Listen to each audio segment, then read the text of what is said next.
joining us now, former counsel of President Trump, Kellyanne Conway. Kellyanne, it's always a pleasure to see you. What do you make of all this? Aren't they talking about the same Biden level of spending Democrats voted for in September and last December? Well, it's shifted because now Donald Trump's the president, so that clouds even the most reasonable person's judgment. They look at everything through the prism of Donald Trump, who has the Democrats exactly where he wants them, Liz. If they shut down the government, Americans will believe it was the Democrats' fault, and then they're handing Trump the ability to decide which levers are operable again, what's essential and what's not. So he can go department by agency, by program. And we've seen in the last 52 days of the Trump presidency, we've seen in the last 100 days since he was elected, Liz, that the Democrats are feckless, reckless, and rudderless.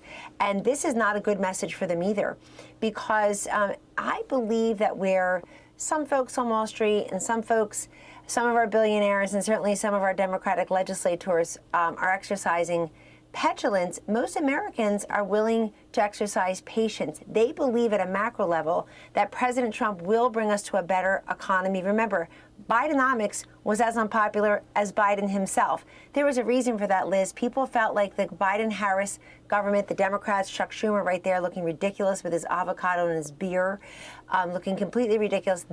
People know that those Democrats spent money we don't have on things we didn't need, and that our prices went up, high quality, high paying jobs went down, and yet there were no tariffs. It was because of man-made policies, over government spending, ridiculous programs like climate compliance in agencies and departments that have nothing to do with climate, DEI everywhere, spending all kinds of money that people know was objectionable. They think that if you price in tariffs, Tax Cut and Jobs Act being extended, let alone expanded, obviously energy, not just production independence, but dominance, and certainly a smaller federal government footprint through DOGE.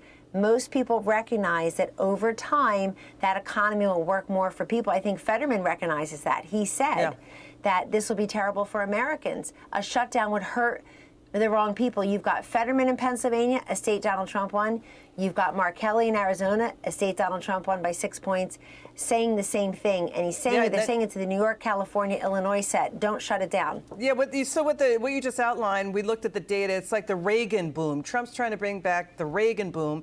Yes. But, you got Democrats caught using the same exact scripted language to attack the GOP and now on Twitter.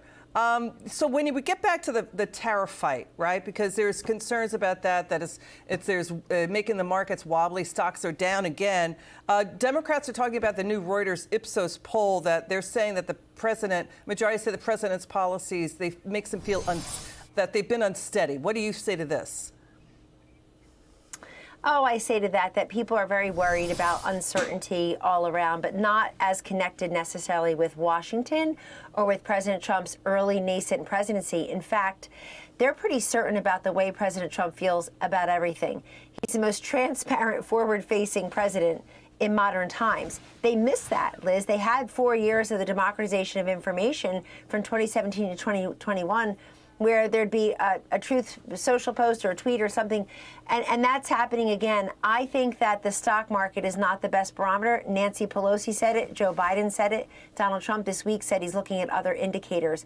But we need to be patient, and I think people are going to give him the space and the grace he needs to do everything as part of the macroeconomic situation just to improve our everyday, us as taxpayers, wage earners, small business owners and employees, to improve our position, which has been terrible and gutted through the Biden-Harris policies. Yeah, it's a great point. And, under Biden, government overspending is chewing up way more U.S. GDP. It's at the record levels. Kellyanne Conway, thank you so much for being with us tonight. We appreciate you very much.